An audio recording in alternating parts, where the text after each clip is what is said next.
唇赞美你。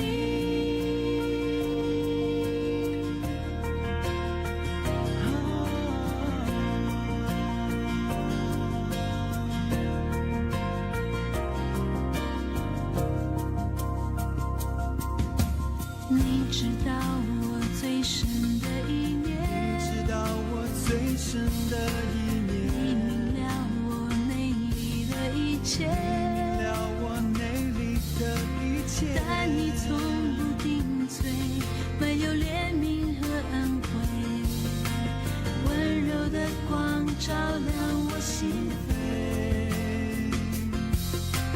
我追想你过往的作为，我最想你过往的作为，我思念你同在的容颜，我思念你同在的容颜，我的心可向你如干旱之地攀遇。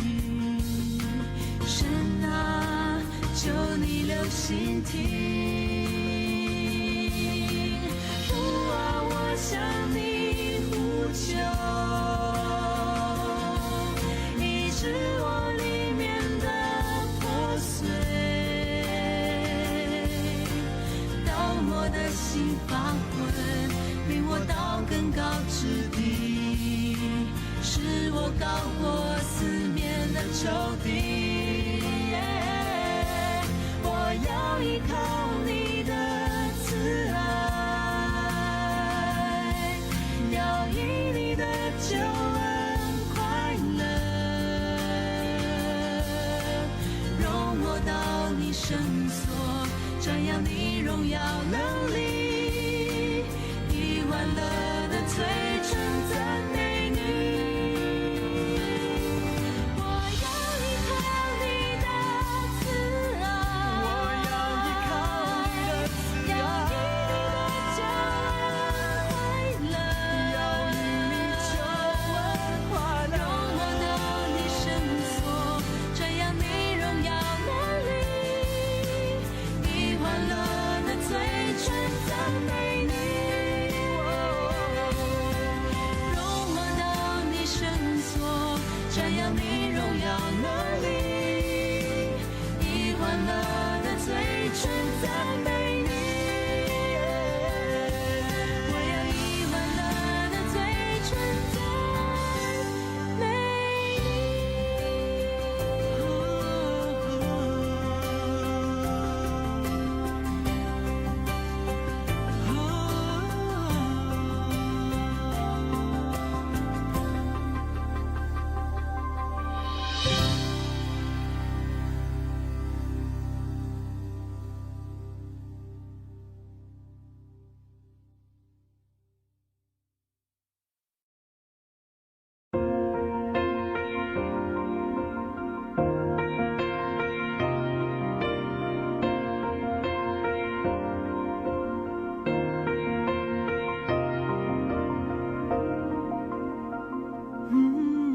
你知道我最深的一面，你明了我内里的一切，但你从不定罪，满有怜悯和恩惠，温柔的光照亮我心扉。我追想你过往的作为，我思念你同在的容颜，我的心可向你如干旱之地攀遇。神啊，求你留心听，父啊，我向你呼求，医治我里面的破碎，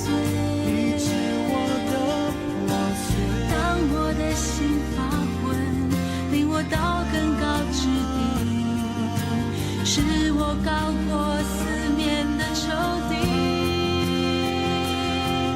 我要依靠你的慈爱，要以你的救恩快乐，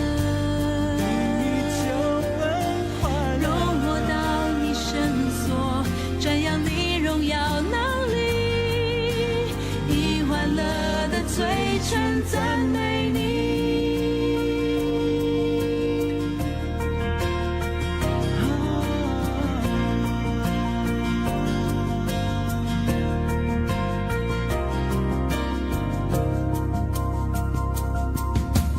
你知道我最深的一面，你知道我最深的一面，你明了我内里的一切，明了我内里的一切。但你从不定罪，满有怜悯和恩惠，温柔的光照亮我心扉。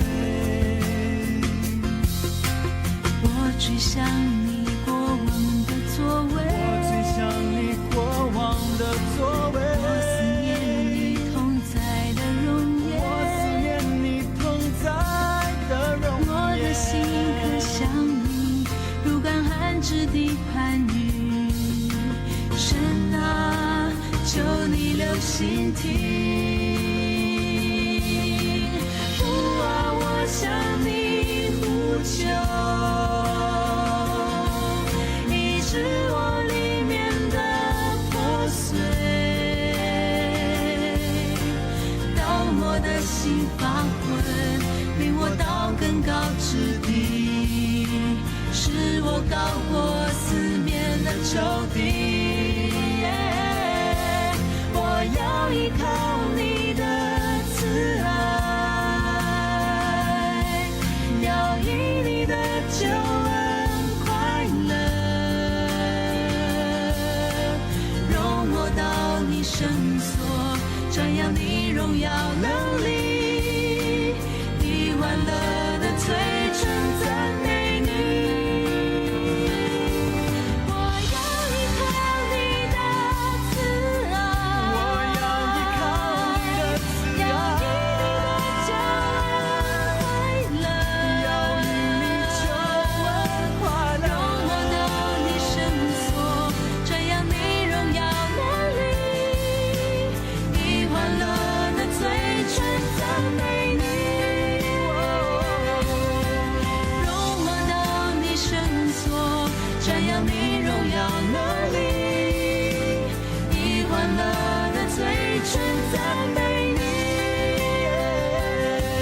我要以欢乐的嘴唇赞美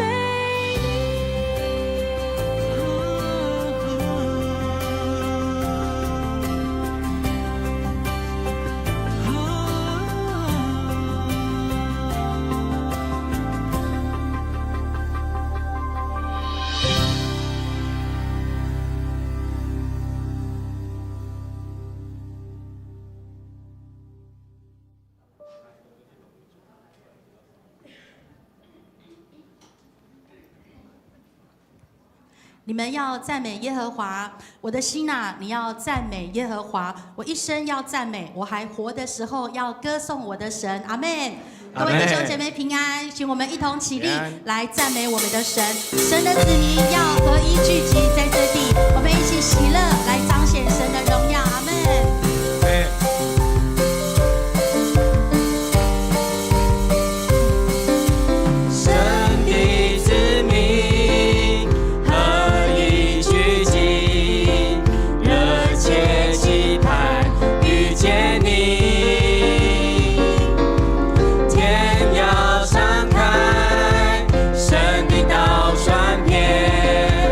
因为我们渴慕。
现在在这里，我相信，我相信，喜乐的江河在这里，荣耀彰显奇妙神迹将显明，天上国度降临在这里，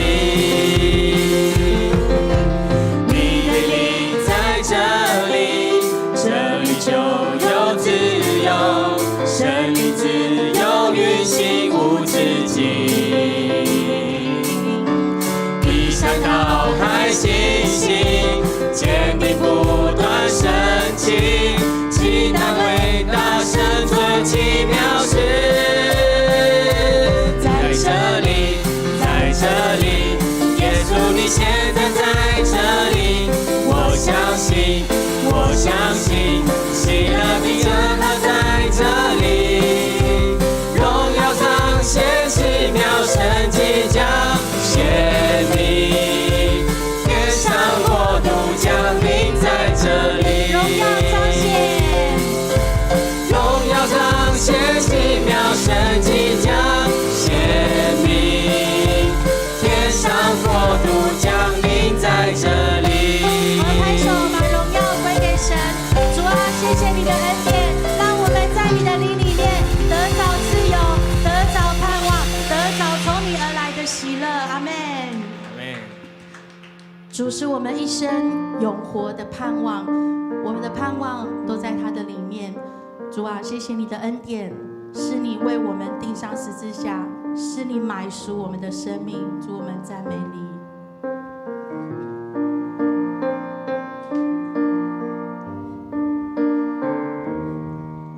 我之前有深渊隔绝，有高山出现，无法跨越，在绝望之中，我举目望天，呼求你，你直到黑夜，在幽暗里面，你慈爱彰显，吸引我领到你面前，恩典已成就，结局已呈现，主耶稣永活盼望。哈利路亚，哈利路亚，赞美主你释放我，哈利路亚，死亡不再捆绑我，你打破所有锁链，你名为救赎恩典，主耶稣永活盼望，哈利路亚，赞美主你释放我，哈利路亚，死亡不再捆绑我，你打破所有锁链，你名为救赎恩典，主耶稣永活盼望。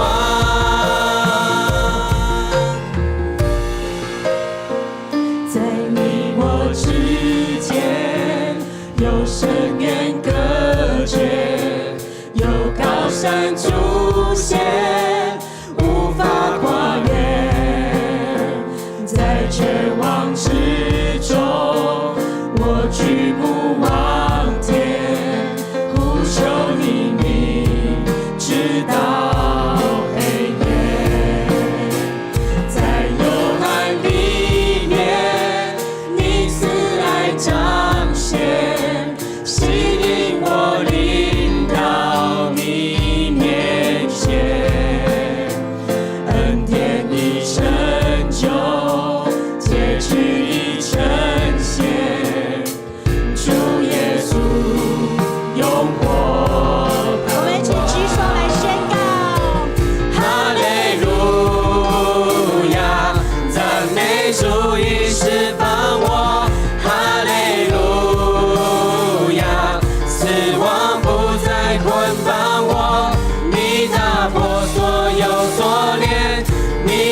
主，你是我们的生命，愿你留心听我们的声音，愿我们的祷告如香陈列在你的面前。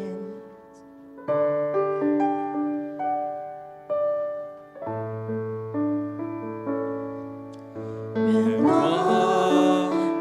的祷告如香陈列在你面前，没有黑暗势力可以摇动我的心情，愿我的敬拜到你面前，蒙你悦纳，天使天君屈膝，夫妇敬拜在你宝座前，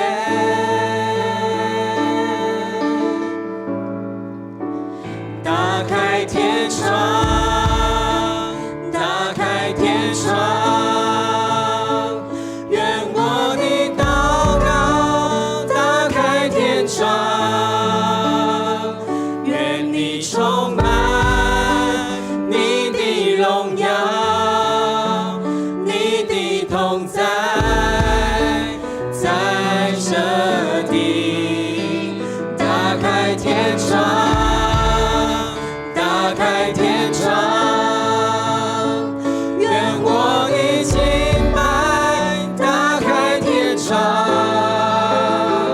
愿你只要你的荣耀，你的同在在这地，在这地，在这地，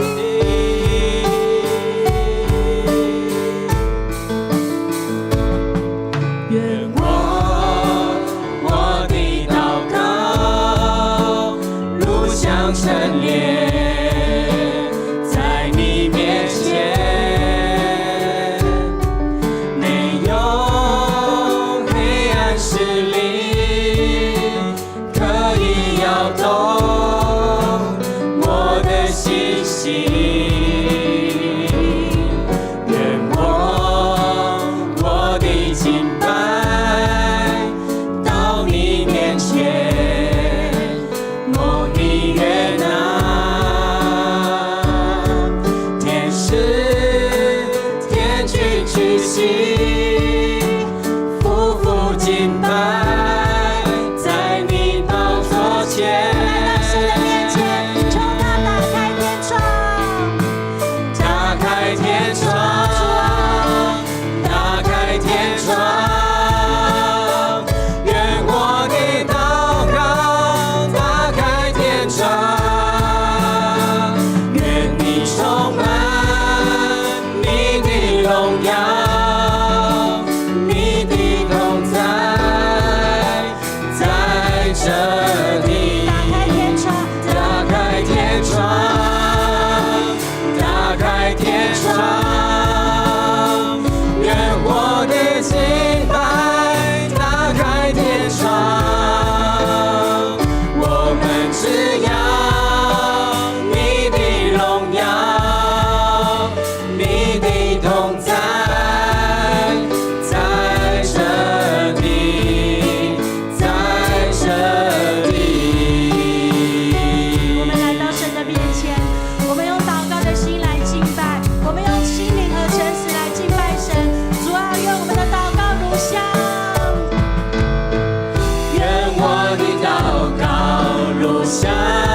我们同心来祷告。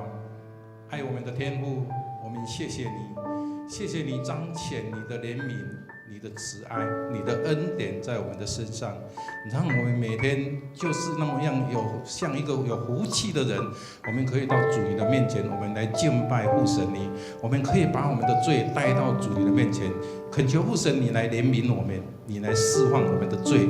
主啊，我们再一次把荣耀归给父神你。亲爱的阿爸天父，我们知道你是创造我们的主，我们的身心灵，我们全然仰望父神你，让我们每一天在我们的生命当中带着主你的祝福，在我们的生命里面活出主你美好的样式。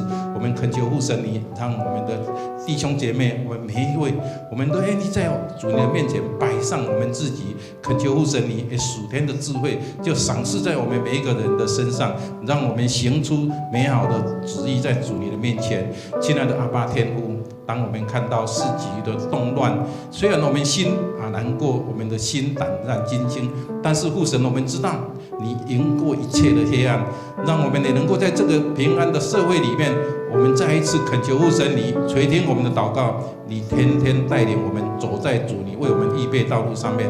父神啊，我们再一次在你的面前将一切荣耀归给你。我们这样祷告祈求，奉靠主耶稣基督的圣名，阿们。好，请坐。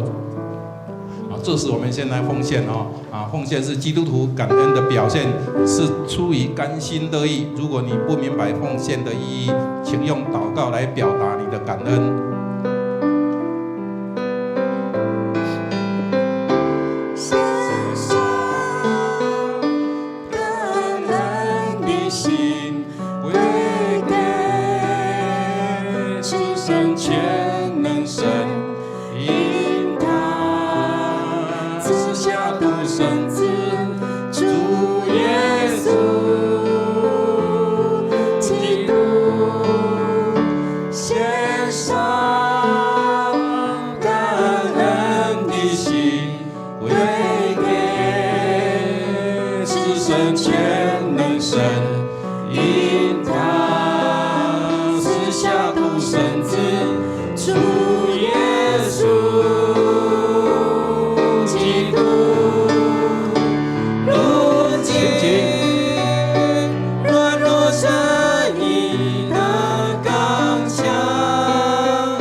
赏赐的恩典，使我们的心受感动，也让我们学习中有突破。求你保守我们的心，知道世界纷乱，在各样事情上行你的旨意。现在我们献上我们的时间、金钱和才能，愿主悦纳。奉主耶稣名的求，奉主耶稣的名，基督的名求，阿门。好，请坐。好，在报告以前，我们先来读经句我们先来读2遍，好，来一起来。耶稣对他说：“我不是对你说过，你若信，就会看见上帝的荣耀吗？”约翰福音11章40节。再一遍来。耶稣对他说：“我不是对你说过吗？你若信，就会看见上帝的荣耀吗？”约翰福音11章40节。好，那我们现在来介绍，现在报告。好，来，我们60周年的特刊发放到3月底截止还没有领的弟兄姐妹你可以结束的时候到49号的1楼中那边跟干事来领取这是一本非常值得纪念的纪念册弟兄姐妹，你不要把它嫌成很重把它带回家当做纪念好来。好，第424次的长执会在待会11点哈，在401教室来召开，请所有的长执同工准时出席。好，来。今天的爱餐暂停哈，那你如果有小组聚会的，那你午餐请自理啊，午餐自理。好，我们全教会的大教会大扫除预定在4月中旬到5月底来进行，请各区的区长于4月5号以前向郡委执事来登记打扫的时间。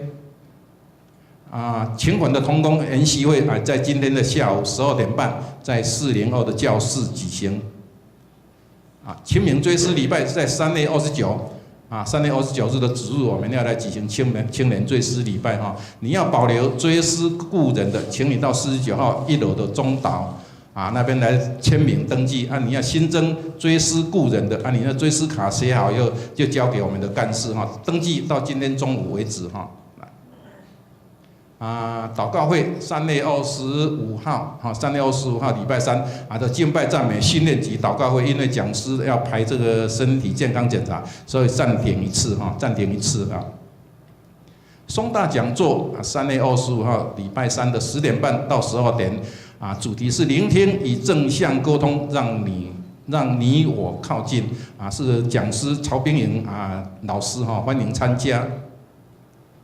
松联团契一日游在5月8号的礼拜五详细的这个行程在教会的电梯公布栏里面你自己看限额80名额满为止。生日助学金的收件到今天中午为止请还没有填写的赶快填写，把那个单子放在那个生日助学金的一个信箱里面放在信箱里面。好，那我们12点20分一样要来召开这个生日助学金的审查会在602教室请所有的委员准时出席。阿卡北户外牧区的户外礼拜4月12号要前往龙潭老贝壳休闲农场详情请看周报第8页青年牧区3月28青年牧区有个敬拜之夜邀请兄弟一起来用赞美祷告来献上为祭6点开始进场，6点半开始敬拜。这个有一个影片是吧？好，来我们来看一个影片。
敬拜在这个礼拜6的晚上6点开始进场。我们不是只有青年，我们欢迎所有弟兄姐妹，我们大家一起来学习，一起来敬拜它的主题是深深爱你深深爱你。来竹中北区受难日的联合圣餐礼拜4月3号晚上的7点半，在我们教会的2楼来举行，欢迎弟兄姐妹来参加。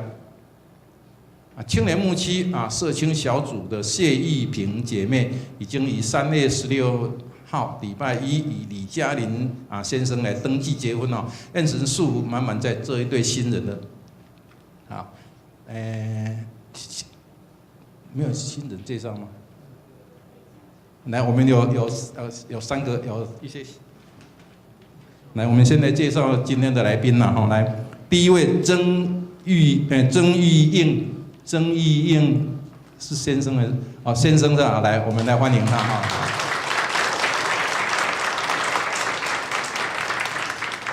好，请坐。哦啊，姓曹啊，他写曾，好，对不起，我们的同工写错了哈，来，好，对不起啊，请坐。好，第二位杨山如姐妹，在那边来，我们来欢迎她。好，欢迎你们成为迦南的一员哈。好，再来我们要介绍我们好久没有看到，我们非常怀念她的美智姐以及她的儿子杨一环哈，他们现在定居在美国哈，今天回来，旁边这个是你儿是吧？哦，我们也一样欢迎你们来。儿子在新加坡，女儿在夏威夷。哦。好久了哈，他们离开迦南了11年，好像刚才讲到11年哈，感谢主哈，今天看到他们非常健康啊，回来跟我们一起敬拜，有空回来还是继续来到迦南教会哈。好，那我们一起来攻读今天的圣经来，好，那我们一起读来啊，好，许多来探访玛利亚的犹太人看见耶稣所做的事，就信了他，但也有些人回去见法利赛人，把耶稣所做的事向他们报告，因此法利赛人和祭司长们召开议会，在会上说：这个人行了这许多神迹，我们应怎么办呢？要是让他这样搞下去，大家都信了他，罗马人会来掳掠我们的圣殿和民族的。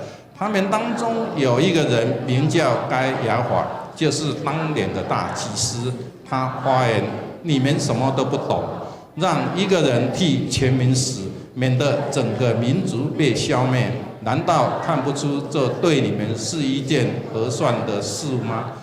其实这话不是出于他自己，只因他是当年的大祭司，他在预言耶稣要替犹太人死，不但替他们死，也要把分散各地的上帝的儿女都召集在一起，合成一群。以上啊，今天我们要请本堂的这陈牧师来讲到，那今天主要讲的题目是突破信心，突破信心。各位弟兄姐妹，大家平安。很高兴能够看到我们在主日一起来敬拜，好，也看到美智姐啊带着儿子女儿能够再回来迦南，好，虽然好几年不见，好，但是我相信每一个从迦南教会啊经历或是在这迦南教会当中生活的都是我们的弟兄和姐妹哦，好，虽然我们会到不同的地方，好，但是也相信神会把我们在每个地方在主里面把我们连结在一起。好，今天有看到龙贤跟他的太太冠珍啊，也有从台中回来，好，在我们的当中，好，那我相信我们虽然平常不一定每个礼拜，好，或是每一次都能够这样的聚集，好，但是我们有同样的神，好，我们有同样的敬拜，所以神会让我们就算好久不见，也会有这种弟兄姐妹相见的情谊啊，好，所以跟你旁边说，我们在主里面都是弟兄和姐妹，我们在主里面都是和弟兄和姐妹啊。好，所以我相信上帝呢，他要让我们能够成为一群，好，就是神的儿女。那我们也借着在今年来提到约翰福音呢，我们有看到耶稣所行的神迹，好，特别是上个礼拜讲到第4个神迹是5饼2鱼的神迹啊。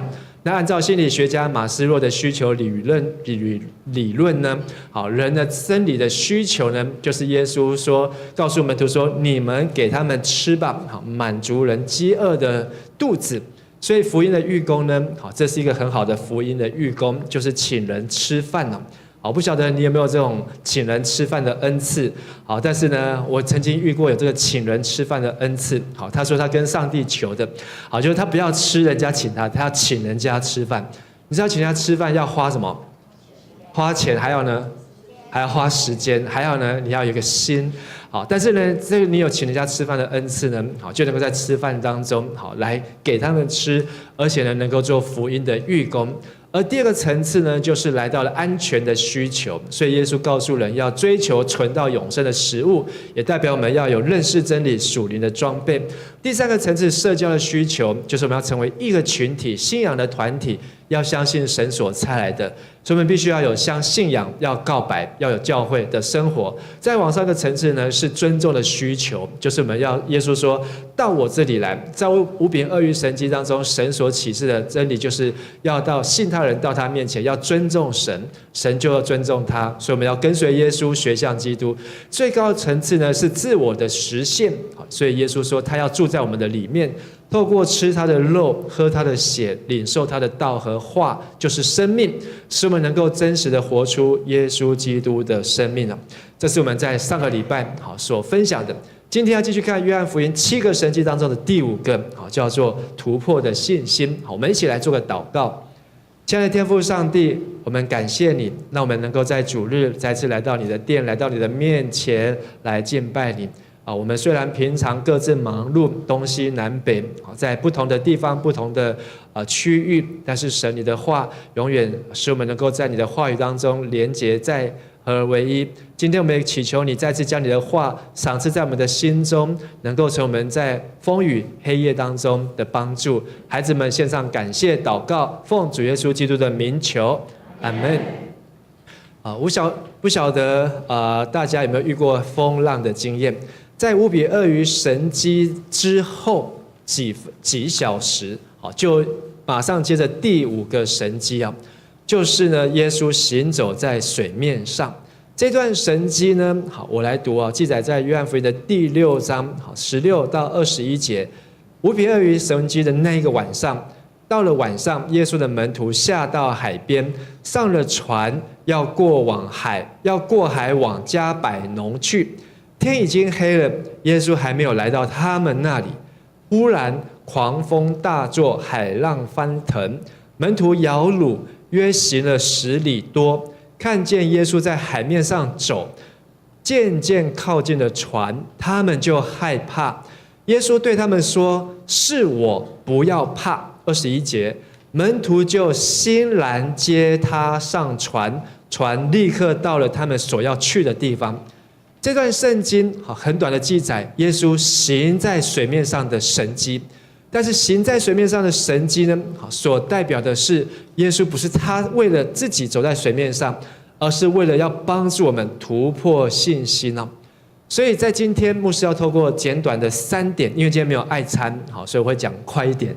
然后呢，也让大家能够知道我们要如何在生活当中行在水面上，能够透过信心来突破我们的恐惧。首先第一点，要走在水面上，要先认清恐惧的真相。请大家说一次，认清恐惧的真相。恐惧在吞吃我们的生命，但是恐惧呢是无形中在吞吃，在消耗你的能量、你的能力。所以你要找出那个恐惧。有恐惧是好的，因为神说我们要 fear God， 我们要惧怕神，要敬畏耶和华。但是呢，负面的恐惧、错误的恐惧呢，会让我们远离神，不敢靠近，甚至会让我们的生命呢，一朝被蛇咬，10年就怕草绳。你会因为这个恐惧的事件呢，让你走不出这个黑夜，走不出这个风浪。我们的人生会有什么样的恐惧呢？可能会遇到健康触礁，医生宣布你生病了，或是得到了癌症。哇，这个可能有的人的反应呢，会非常的害怕，而且越害怕呢，他就会病情就会越加重。就好像有人会怕蟑螂，当他越怕蟑螂的时候，蟑螂就会往哪边跑？就会往他这边跑。有人是怕狗，那狗就越会怎样？追着他，因为那个恐惧呢，会产生一个吸引力，把这些你害怕的东西呢，就越围着你团团转。有人是在人际关系，是在情感上，有人是在经济财务上面，各样的恐惧。但是这些恐惧呢，我们都会问说：耶稣啊，你在哪里？到底这个黑夜什么时候才会结束？风浪什么时候才会过去呢？恐惧是信心的恶性肿瘤，请大家说一次。恐惧是信心的恶性肿瘤，它就是一个 cancer， 它就是一个拍咪啊，它就是一个会吞吃我们属灵的信心。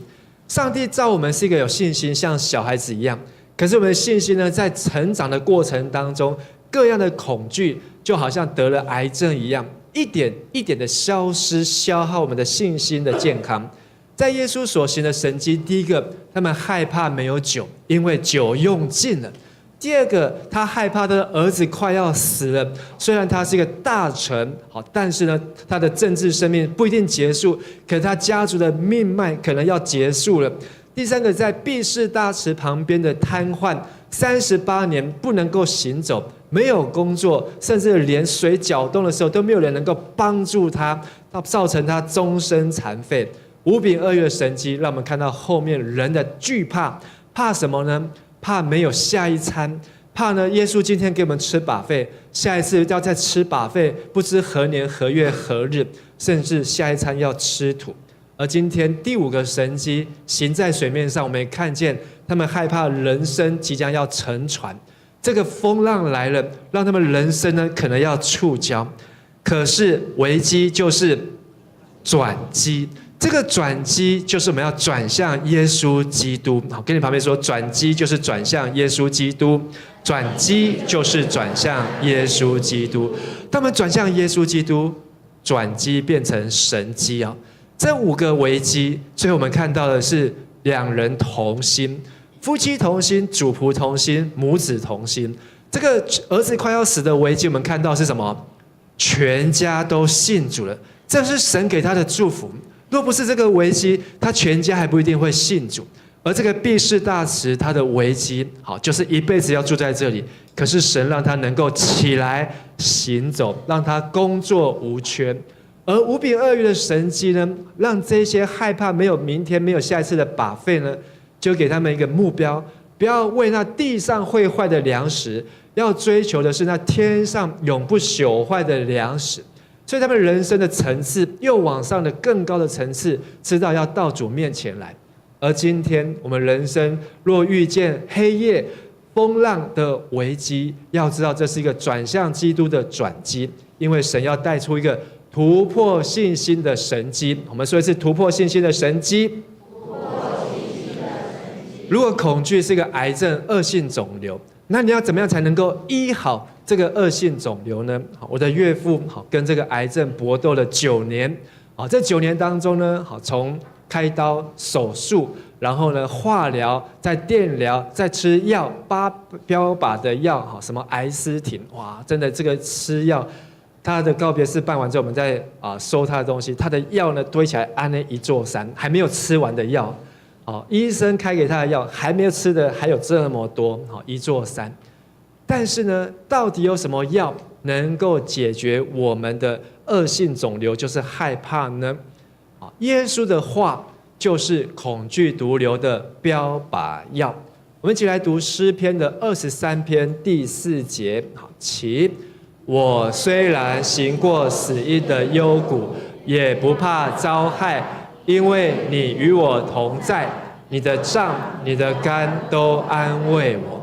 当我们有耶稣的话、神的话进来，就像是主的杖、主的竿。这个杖、这个竿是做什么用的？是牧羊人的杖，是牧羊人的竿。就是要带着这一群的羊能够找到出路，不会再迷路，找到正确的路。同样，我们在风浪中、危机中，我们需要主的话与我们同在，所以神的话能够安慰我们。好，跟你旁边的弟兄姐妹说，神的话能够安慰我们。就好像那5饼2鱼是那天上的粮，是那永远不会过期、保存期限是 forever 到永远的话，能够让我们得着饱足。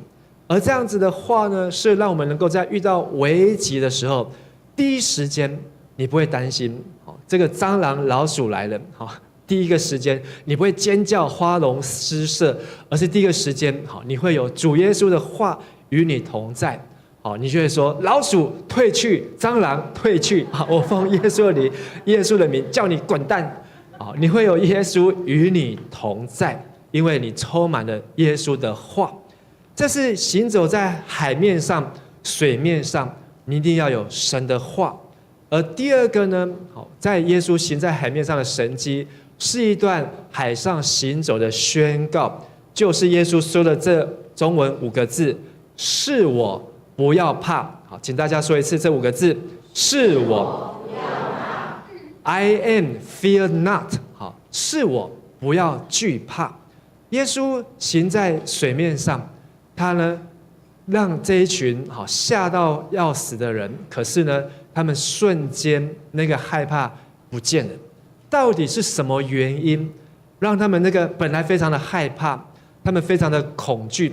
因为他们不仅是又累，而且呢又遇到风浪不顺，甚至还看到一个人向他走过来，有人就喊出来了：“是鬼，鬼啊，鬼啊，看到鬼啊！”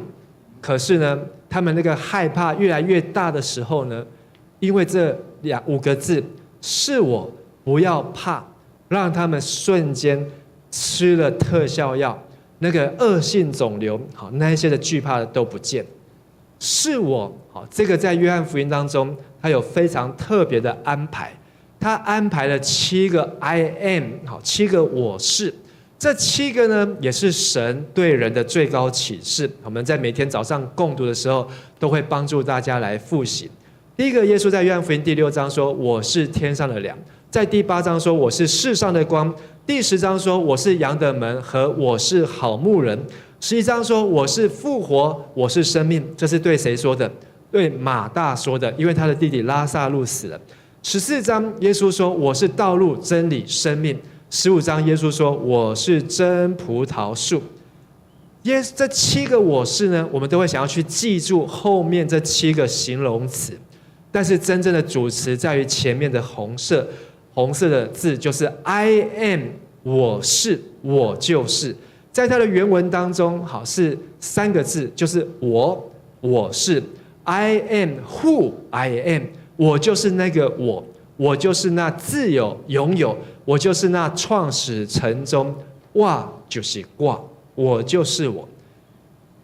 通常我们在以前都是敲门然后敲门，有人在门口叩敲门的时候，你在里面说是谁？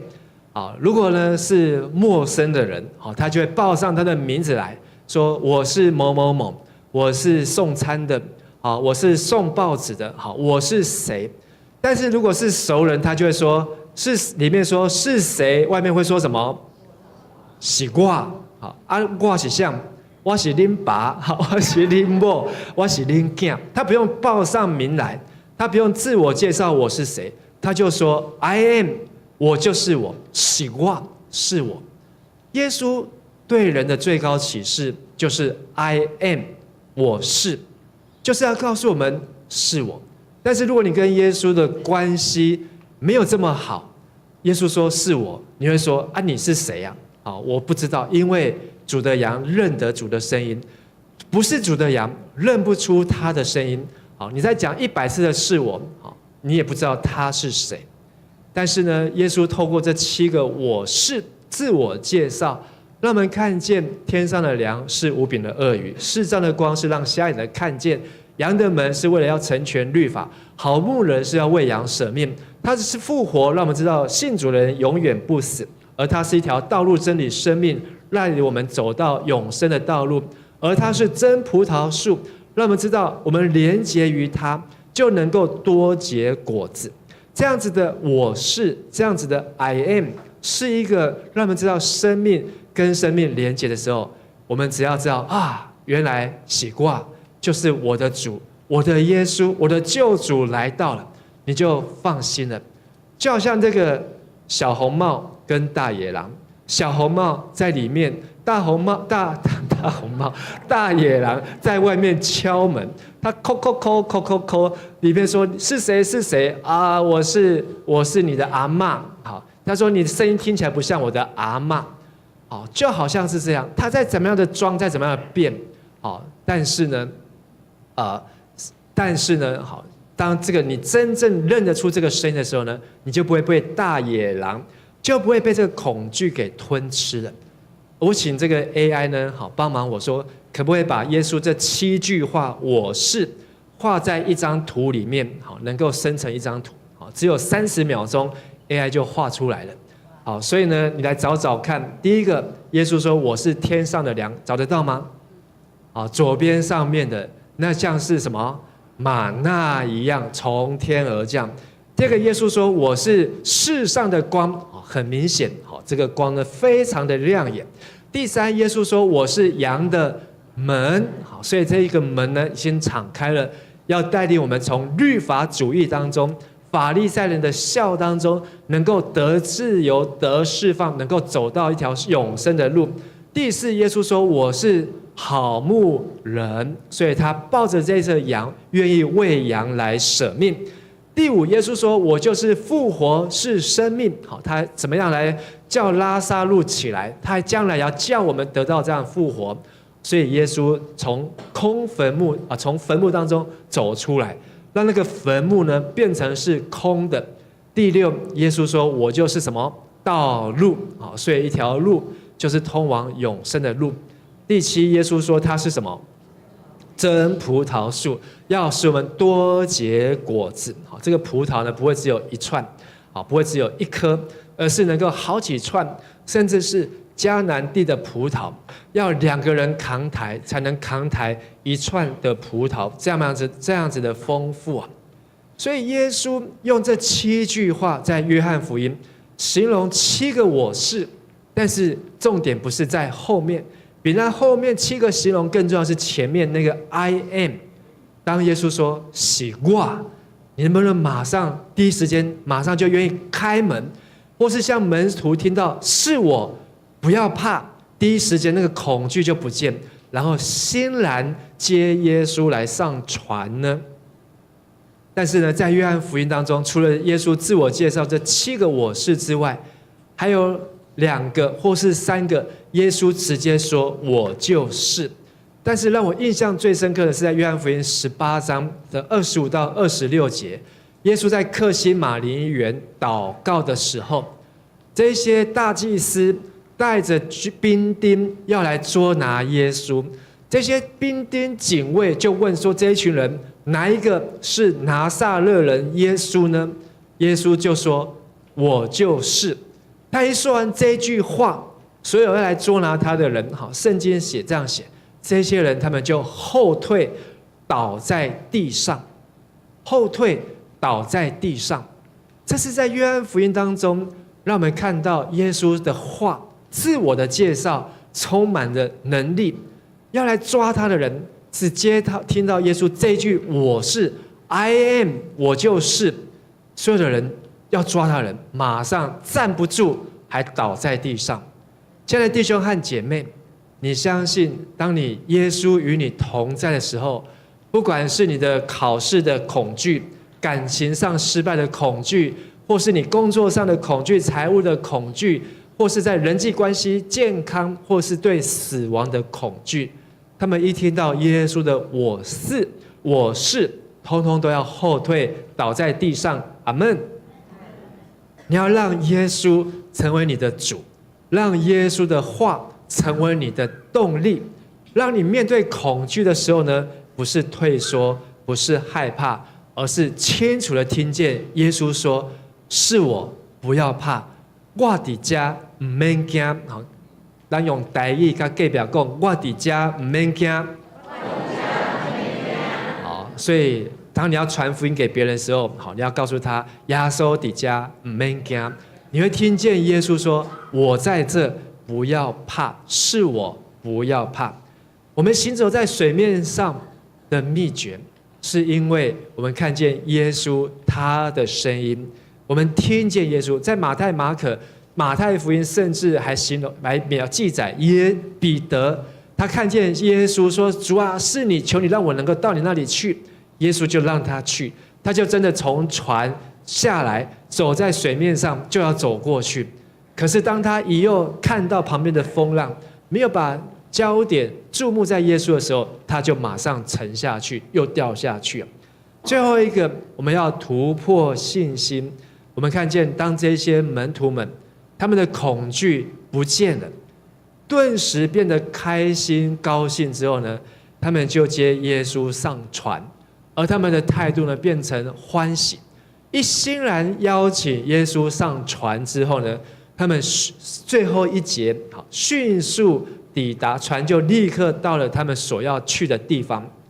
他们总共在这海上呢摇橹划了8海里、10海里，再去换算公里，就是4公里到5公里，也就是你从这边走到属立医院、桃园医院，要走多久呢？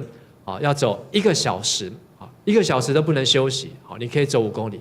如果换成在海上划船呢，要多久？划5公里，大概要更久的时间，因为划船呢比走路慢，而且他们要遇到风浪，摇橹不顺，所以呢，他们可能已经划了2个小时，甚至更久3个小时，那个手都怎样？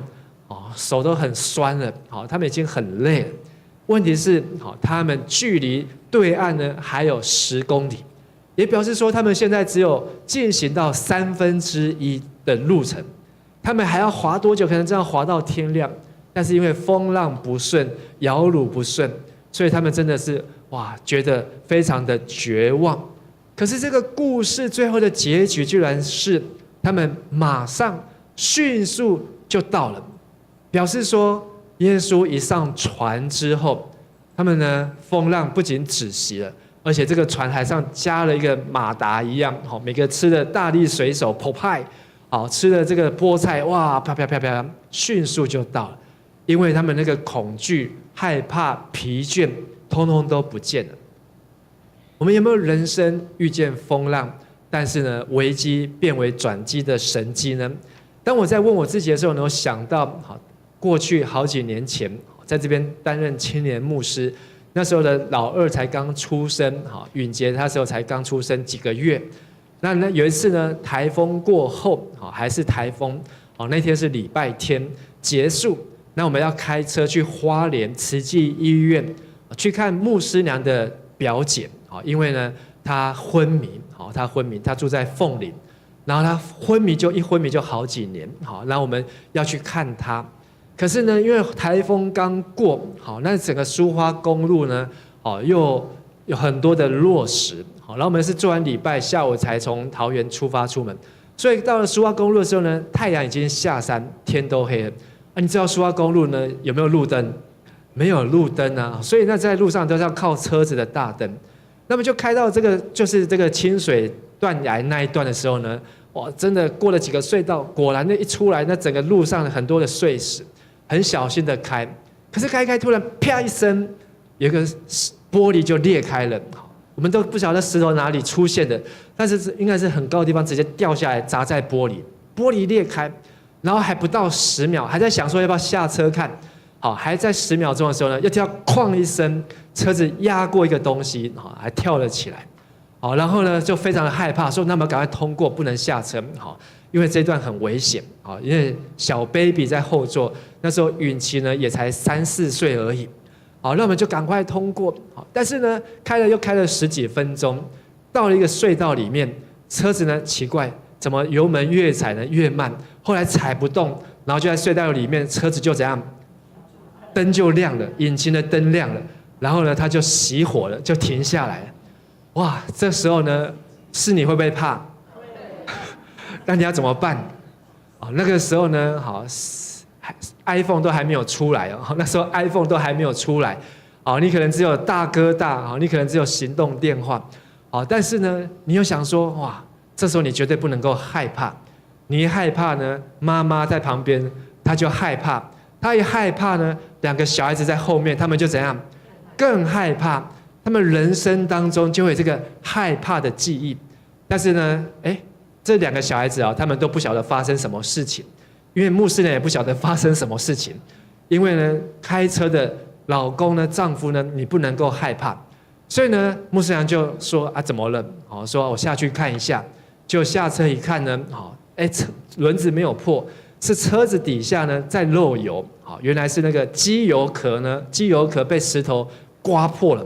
你就知道我们那个花莲太鲁阁那个大理石到底是有多硬啊！那个机油壳都是铝合金的、超合金的，居然可以把那个机油壳可以把它刮破，然后再漏油。那想说完蛋了，漏油发不动，那我们现在要怎么办才能够脱困？难道叫我们这个晚上呢就要住在这边吗？就要睡在隧道里面吗？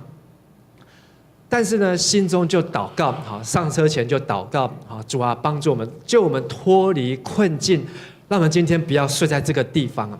好，然后上车之后，牧师娘说怎么样了？好，不讲话，因为你一讲话，他只会怎样？他就更紧张、更害怕。那不讲话，好，然后呢就发动看看，好，就一发动，哎，车子居然动了，好，发动，然后就怎么样？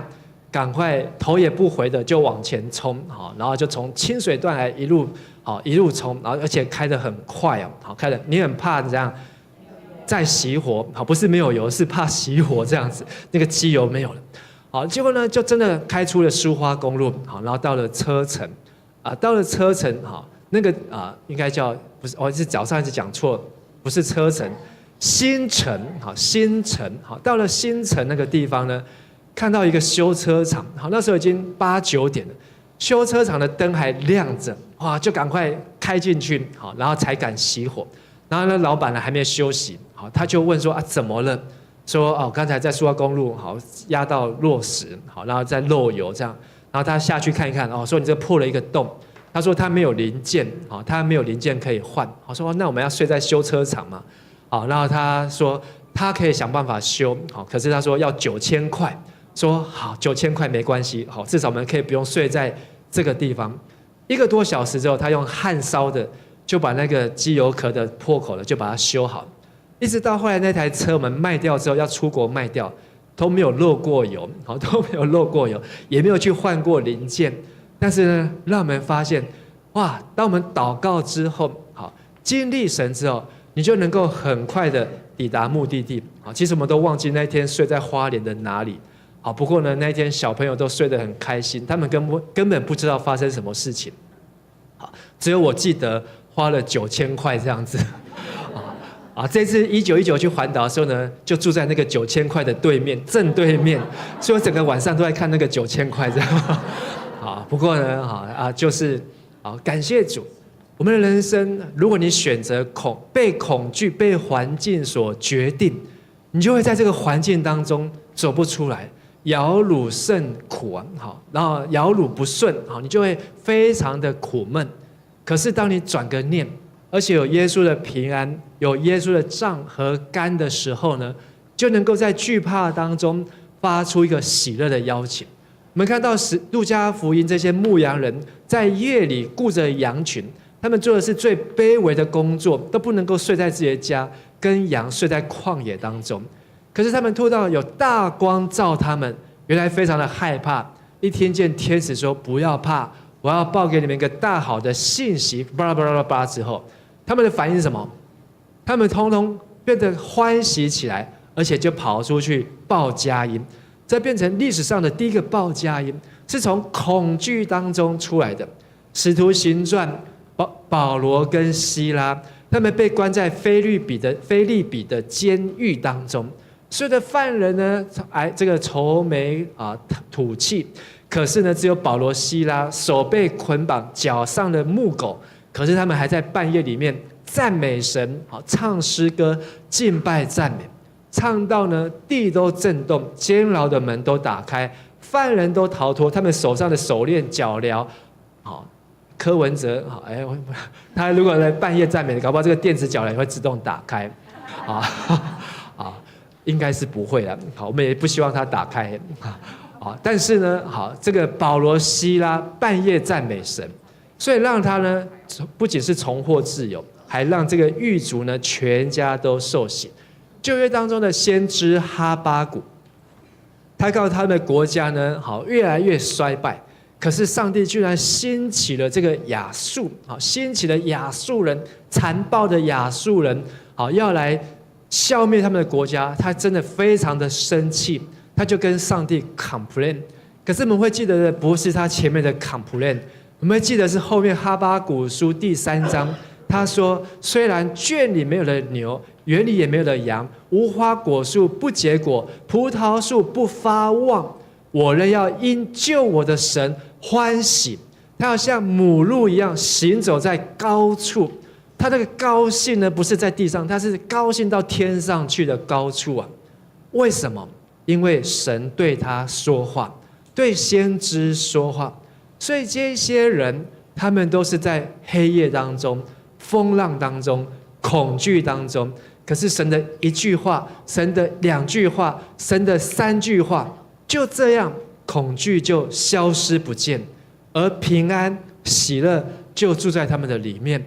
就好像这一些的门徒在黑夜当中听见了熟悉的声音，习惯了，紧开门啊，习惯了，别惊，不要怕 ，Fear not， 不要有任何的害怕，他们就马上欢喜欣然接耶稣来到船上，而这艘船呢，马力十足，每一个人呢，哇，高兴到不行。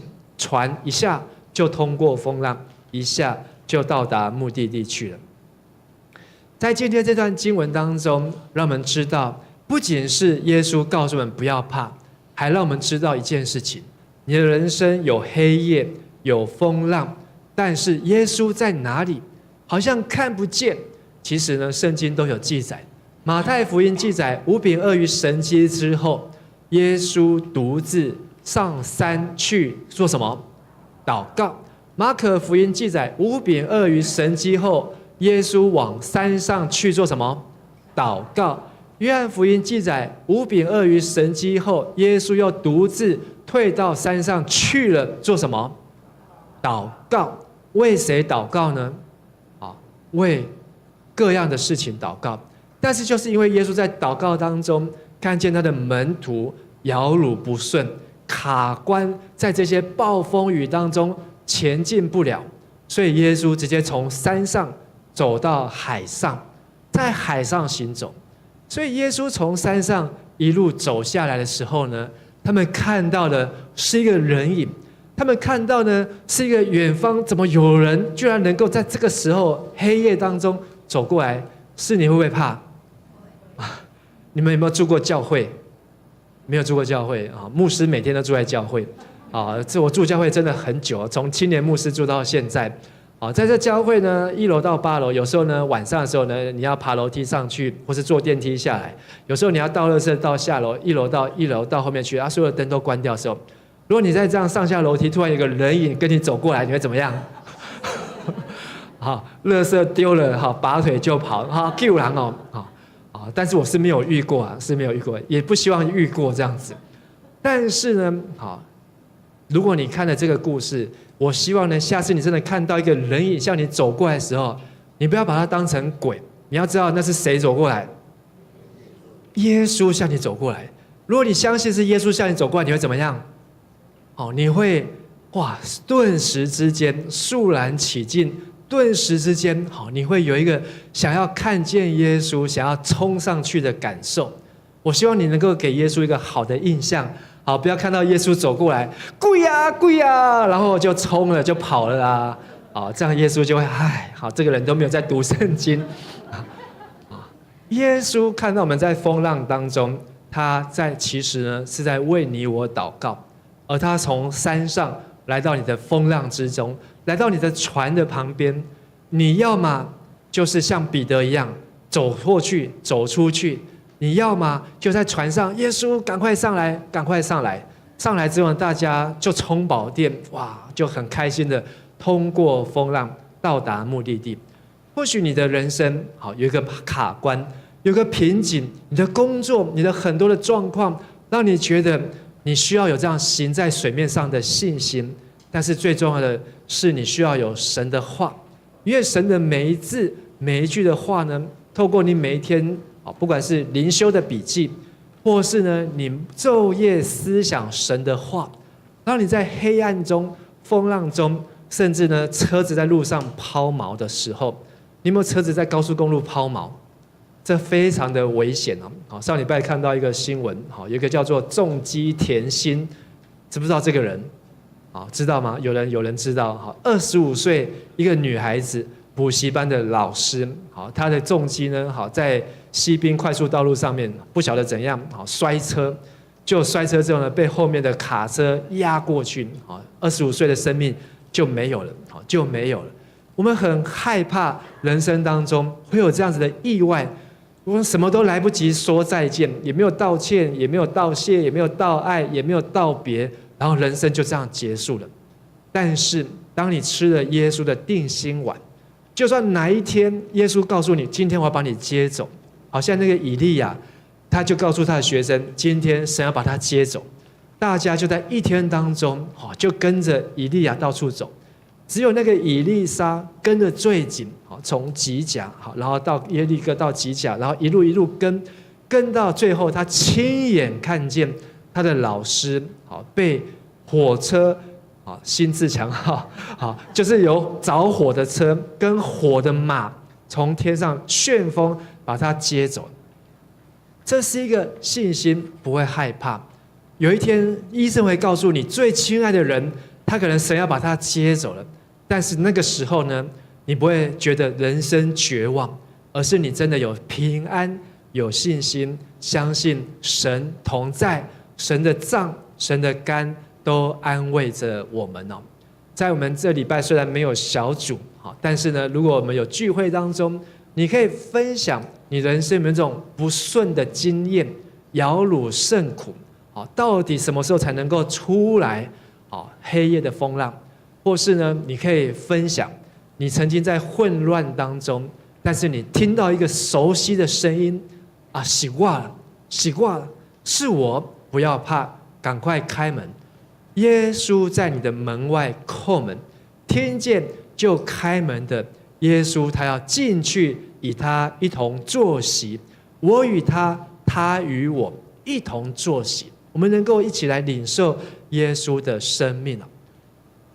虽然牧师要早点结束，但是我觉得现在还很早，我可以邀请大家可以2个人找一个伴，或是你跟你这一排的人呢，为他来宣告一件事情，就是主耶稣要在你的船上，他要带领你到达目的地，好吗？你就跟你最近的人可以跟他宣告说，主耶稣在你的船上，他要带领你很快到达目的地。主耶稣在你的船上，他要带领你到达目的地。阿们。主耶稣在你的船上，他要带领你很快到达目的地。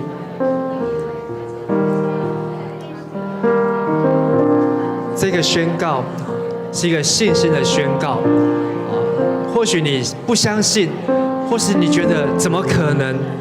这个困难没有人能够排除，能够解决。可是当你听见主的声音，是我，不要怕，我在这，不要怕，你就会得到一个大力丸，你就会重新点燃信心和热情。耶稣要带领你冲破黑夜，突破信心，带领你很快的到达目的地。我们一起来祷告。亲爱的天父上帝，我们要感谢你，因为你是我们在黑暗当中的亮光，是我们在风浪当中的平安。